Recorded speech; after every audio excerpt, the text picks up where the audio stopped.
Hello dear students. UP board, CBSE board, ICSE board, किसी भी board से students हैं जो भी साइंस स्ट्रीम से हैं, वो सीबीएसई बोर्ड से हों, यूपी बोर्ड से या आईसीएसई बोर्ड से, जिसमें आप पीसीबी लेते हैं या पीसीएम लेते हैं। तो पीसीबी और पीसीएम आप देखेंगे, आप बायो को चेंज कर सकते हैं, मैथ्स को चेंज कर सकते हैं। न्यू एजुकेशन पॉलिसी के अकॉर्डिंग सीबीएसई ने कुछ चेंजेस किए हैं। आप नोटिफिकेशन को देख के कॉम्बिनेशन चेंज कर सकते हैं। बट अगर आप पीसीबी एंड पीसीएम के स्टूडेंट हैं, किसी भी बोर्ड से हैं, तो आपको फिजिक्स और केमिस्ट्री कॉमन सब्जेक्ट है जो आपको पढ़ना होता है। मैथ आप अपनी अकॉर्डिंग चूज़ करते हैं, आप अपनी समझ के अकॉर्डिंग मैथ्स लेते हैं, बायो लेते हैं। बट आपको फिजिक्स केमिस्ट्री कॉमन सब्जेक्ट साथ में कॉम्बिनेशन लेना पड़ता है, क्योंकि पीसीबी नीट के लिए है और पीसीएम आपका इंजीनियरिंग के लिए, जेई एडवांस, जेई मेंस के लिए है। तो पीसीबी में अहम रोल है फिजिक्स का और पीसीएम में भी अहम रोल है फिजिक्स का। तो कुछ बातें हम लोग आपसे, जो हमारे साथ ऐड हैं हमारे ग्रुप पे, हमारे यूट्यूब चैनल पे, स्टूडेंट्स जिनको कन्फ्यूजन रहता है, उनके कन्फ्यूजन को दूर करने के लिए हम डिस्कस कर रहे हैं। तो फिजिक्स का रोल अहम नीट में भी है और इंजीनियरिंग में भी। तो पीसीबी में फ़िज़िक्स मैं पिछले 5 साल से पढ़ा रहा हूँ। यूपी बोर्ड में भी मैंने 2-3 साल काम किया, बहुत सारे अच्छे बच्चे हमें मिले। सीबीएसई बोर्ड में भी करंटली मैं काम कर रहा हूँ। आईसीएसई बोर्ड के पैटर्न पे भी मैंने कोचिंग में काम किया है। तो मैंने देखा कि सिलेबस को बहुत अच्छे से कवर करने के लिए बेसिक्स जानकारी नहीं होती है और बच्चे ऑनलाइन कोर्सेज़ ले लेते हैं, बर्डन ले लेते हैं और वो बेसिक क्वेश्चन नहीं कर पाते और वो बोर्ड में अच्छा नहीं कर पाते। और बोर्ड में भी नीट और इंजीनियरिंग के लिए 75% मार्क्स लाने होते हैं। तो इस चीज़ को अच्छे से करने के लिए आपको पहले तो बेसिक जानकारी हर एक चैप्टर के कॉन्सेप्ट की होनी चाहिए। इसके लिए आप स्कूलिंग को कभी ना छोड़ें, ऑफलाइन स्टडी को कभी ना छोड़ें, ज़्यादा कोचिंग के चक्कर में ना पड़ें, टाइम को लॉस ना करें, सेल्फ स्टडी करने की कोशिश करें। जितने भी नीट, जेई एडवांस या physics chemistry bio, physics chemistry maths में अच्छे करने वाले स्टूडेंट रहे हैं आज तक, उन्होंने गाइडेंस तो ज़रूर लिया है कोचिंग्स का, कहीं ना कहीं टीचर्स का, स्कूल का, लेकिन उन्होंने सेल्फ स्टडी ज़रूर की है। अगर एक चैप्टर पढ़ाया गया स्कूल में, कोचिंग में, ऑनलाइन ऑफलाइन आपने पढ़ा और उसका अगर आपने रिवीजन नहीं किया, उस पर 10-20 क्वेश्चन नहीं किए, पीवाईक्यूज़ नहीं किए, तो आप सिर्फ उतना ही कर पाएंगे जितना नोट्स में मिलेगा। आप 94% के अबव पर्टिकुलर सब्जेक्ट फिजिक्स में गेन नहीं कर पाएंगे और आपका जो पीसीबी में नीट का सपना है, पीसीएम में जो आईआईटी जेई का सपना है, वो गड़बड़ हो जाता है। आप हाई स्टडी ऑनलाइन मेथड से करने लगते हैं। मैं उन एवरेज बच्चों की बात कर रहा हूँ जो तेज़ हैं, जिनका आईक्यू बहुत अच्छा होता है, वो डायरेक्ट कर सकते हैं। वो 100 पर, आप 100 में मान लीजिए 2 या 3 बॉयज़ गर्ल्स होते हैं जो इस चीज़ को गेन कर लेते हैं, उनकी एफिशिएंसी ज़्यादा होती है। लेकिन एवरेज बच्चे सफ़र कर जाते हैं और मौका सबको मिलता है,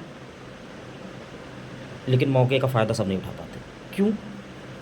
क्योंकि फ़िज़िक्स को आपको समझना है तो आप इंग्लिश मीडियम यूपी बोर्ड से हैं, सीबीएसई से हैं, आईसीएसई से हैं, कहीं किसी भी बोर्ड से हैं, कॉन्सेप्ट, टॉपिक और पेपर पैटर्न चेंज होता है।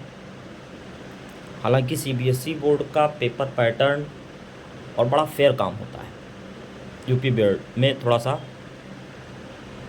आपको वर्क ज़्यादा करना होता है, कंसेप्ट बेस पे ज़्यादा वर्क नहीं करना होता है। आईसीएसई बोर्ड में तो बहुत ज़्यादा कंसेप्ट पे काम करना होता है। तो मैं यही कहना चाहता हूँ कि आप अपनी स्टडी अगर 9th में है, फिजिक्स की स्टार्ट कर रहे हैं, या आप 11th में हैं, अपनी फिजिक्स की स्टडी स्टार्ट कर रहे हैं, 10th में हैं, 12th में हैं, तो आप तो कोशिश करें कि 9th से और 8th से ही फिजिक्स के टॉपिक्स और टर्म को समझना स्टार्ट करें। 9th में आते आते आपको इंडिविजुअली फिजिक्स पढ़ाया जाता है आपके स्कूल में, कोचिंग में, अगर आप अच्छे इंस्टीट्यूट से हैं। और फिजिक्स एक साइंस का सब्जेक्ट है, इसको एक्सपेरिमेंट और लैब वर्क और हम अपने सराउंडिंग में आसपास की चीज़ों को एनालाइज करके समझ के पढ़ेंगे, रट के नहीं पढ़ सकते। मैथमेटिक्स इन्वॉल्व है, तो वो बायो के स्टूडेंट पीसीबी के हैं, तो मैथमेटिक्स में कैलकुलेशन होते हैं 10th स्टैंडर्ड के, कुछ फार्मूले हमारे 12th स्टैंडर्ड के होते हैं जो टीचर आपको ज़रूर बताते हैं, आप उनको फॉलो करते हैं तो आप बहुत अच्छा कर सकते हैं। तो कहने का मतलब ये है कि आप सेल्फ स्टडी ज़रूर करें फिजिक्स में, और एनसीईआरटी बुक मस्ट है। एनसीईआरटी बुक के एग्जाम्पलर, क्वेश्चन, न्यूमेरिकल्स, टॉपिक्स इतनी कॉम्प्लिकेटेड है कि आप नहीं पढ़ सकते फर्स्ट टाइम। टीचर का सहारा लीजिए, उसका एक्सप्लेनेशन रेफरेंस बुक लीजिए, आप एस सी वर्मा लगाइए, वाईक्यूज़ बहुत मिलेंगे, एस एल अरोरा लगाइए, बहुत सारे शार्ट न्यूमेरिकल मिलेंगे। बहुत पुरानी और अच्छी बुक है जो यूपी बोर्ड और सीबीएसई बोर्ड के लिए इंग्लिश वर्जन में आती है, Kumar Mittal, first and second part, volume first second, आप उसको लगाइए। लेकिन किसी भी टॉपिक और हेडिंग की थ्योरेटिकल और डेरिवेशनल नॉलेज लिए बिना फार्मूले सीख के न्यूमेरिकल करने लगने से आप बहुत अच्छे पीवाईक्यू और कॉन्सेप्चुअल क्वेश्चन नहीं कर सकते। और फिर आप ऑनलाइन या ऑफलाइन किसी बड़े इंस्टीट्यूट में जाते हैं और आप एवरेज स्टूडेंट हैं तो आप पीछे हो जाते हैं और आपके बोर्ड में मार्क्स भी कम हो जाते हैं। तो अपने टीचर पे फैथ रखिए।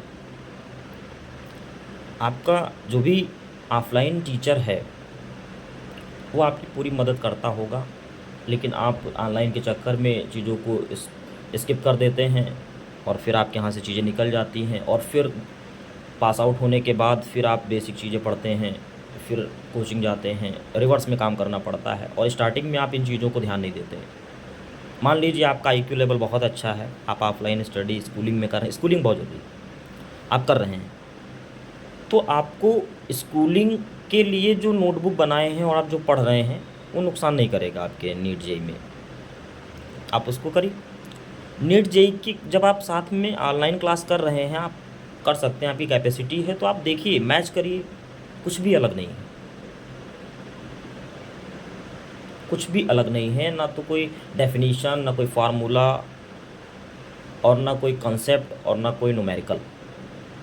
बस न्यूमेरिकल को फास्ट करने की ट्रिक बताई जाती है क्योंकि टाइम बचाना होता है कंपटीशन एग्ज़ाम में, नीट और जेई में। बोर्ड में आपको इनफ टाइम मिलता है 3 आवर्स, आप एक्सप्लेन करना सीखते हैं, एनालाइज करना सीखते हैं, प्रैक्टिकल सीखते हैं, जोड़ते हैं चीज़ों को, तो इस तरीके से होता है।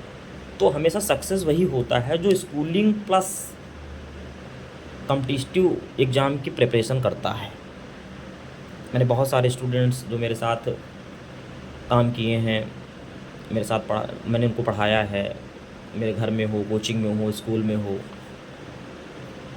और वो उनका श्रेय है, वो उन्हीं को जाता है कि वो अच्छा करते हैं। हमारा रोल कुछ नहीं होता, टीचर सिर्फ गाइडेंस करता है। नहीं तो बहुत कमज़ोर बच्चे भी हैं जिनको हम पढ़ाते हैं, लेकिन वो बहुत अच्छा नहीं कर पाते।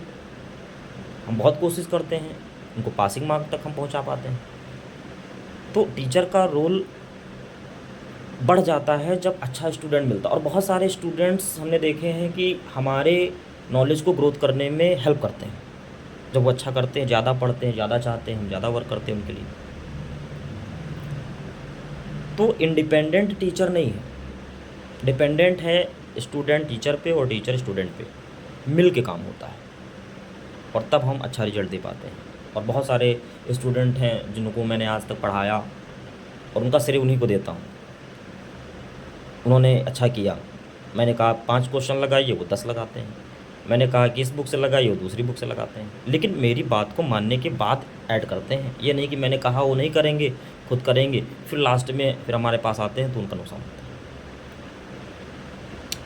तो सभी स्टूडेंट्स जिनका डर फिजिक्स को लेके है, न्यूमेरिकल और डेरिवेशन पीसीबी के हैं या पीसीएम के हैं, ऐसा नहीं है कि पीसीबी के स्टूडेंट्स का मैथमेटिक्स न्यूमेरिकल पोर्शन थोड़ा सा वीक है तो वो फिजिक्स अच्छा नहीं कर सकते। बहुत सारे थ्योरेटिकल हैं, बहुत सारे चीज़ें हैं, प्रैक्टिस या चीज़ें अच्छी हो जाती हैं। बहुत सारे पीसीबी स्टूडेंट बहुत अच्छा फिजिक्स में मार्क्स पाते हैं, मैंने ये भी देखा।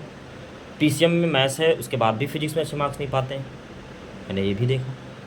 तो हम ये नहीं कह सकते कि कोई रोल किसी एक सब्जेक्ट का, सेल्फ स्टडी का है, सारा खेल सेल्फ स्टडी का है। 10 स्टूडेंट मैंने लिए, एक सेल्फ स्टडी बहुत अच्छा करता है, उसकी ग्रोथ अच्छी होगी, वो श्रेय हमको दे या किसी को दे, वो अलग बात है।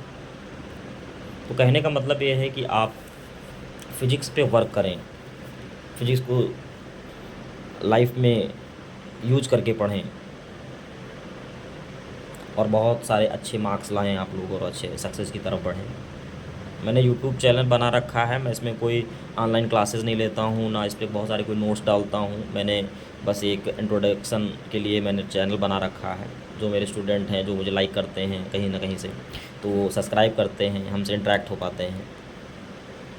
मैं कोई भी अपना यूट्यूब चैनल ग्रोथ के लिए ऐसा कुछ काम नहीं करता हूँ। ऑफलाइन क्लासेस ही बहुत सही हैं, ऑनलाइन क्लासेस बहुत सारी मिल जाती हैं। हम अपने कंटेंट को, अपनी मेहनत को मिसयूज़ नहीं करना चाहते। Thank you.